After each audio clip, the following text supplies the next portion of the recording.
తమ్ములకు కత్తి గాయం అనంలో తెలుసు తప్ప ఒక తల్లి గుండెకు గాయం అయితే ఆ తల్లి తెగువు గాయమైతే ఎలా ఉంటుందో తెలియదురా. భర్త పోతే పసుపు కుంకాలు పోగొట్టుకునే స్త్రీ బిడ్డ పోతే సర్వస్వం పోగొట్టుకోడుగా ఎలా కూలి కూలి ఏడుస్తుందో చూడరా. ఆ అమ్మకి ఆ బిడ్డను తెచ్చి ఇవ్వగలవా? ఇవ్వలేవు. కానీ ఆ తల్లికి ఆ బిడ్డ జ్ఞాపకాలని నేను అందిస్తా.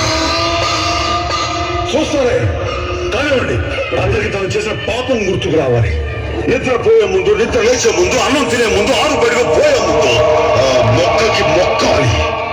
కాదని వాదించి ఎండగలితే మీ 5గురికి పాడి నేగలతా.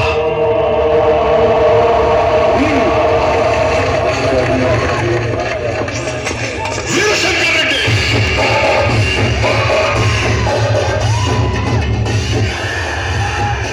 ఒకే కదాన్ని పీకేస్తే పీక కోస్తా. రావాలని కోరుకున్న మనిషి వచ్చినప్పుడు ఆనందపడాలే గాని ఆశ్చర్యపోతారేంటి? రాననుకున్నారా? రాలేననుకున్నారా? వస్తావని అనుకున్నా. ఇది నీ మూలంగా మా నాయన ఊపిరి వదిలిన నేల, నా తమ్ముళ్ల నెత్తిడితో తడిసిన గడ్డ. ఈడనే నీ ఆయు అంతమైపోవాలని రప్పించిన. కాశీకి పోయాడు, కాషాయం మనిషి అయిపోయాడు అనుకుంటున్నారా?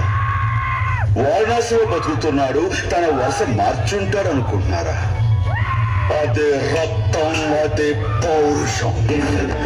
సింహాసనం మీద కూర్చునే అర్హత అక్కడ ఆ ఇంద్రుడిది, ఇక్కడ ఈ ఇంద్రసేనుడు. రాడు రాడు వస్తాడు. రానియకపోతే, ముహూర్తానికి రాకపోతే ముక్కోడి దేవత సాక్షిగా మిమ్మల్ని ముక్కలు ముక్కలుగా నరికి వాడిని తీసుకుపోతా. నా ఇంటికి వచ్చి నన్నే నరుగుతానంటావా? నీ ఇంటికే కాదురా, ఈ ఆంధ్రప్రదేశ్ లో ఏ జిల్లాకైనా వస్తా, ఏ ఊరికైనా వస్తా, ఏ సెంటర్కి మన వస్తా, ఏ గడపతో మన తొక్కుతా. నరకటం మొదలెట్టాక వరసలు చూడను.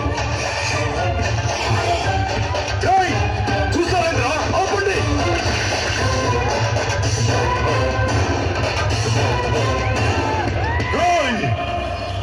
ఆయుధం లేకుండా వచ్చినావు, మా గడప దాటి ఎట్లా పోతావు? ఆయుధాలు మీకు కావాలరా? నాకు చాలు. నరుకుతా.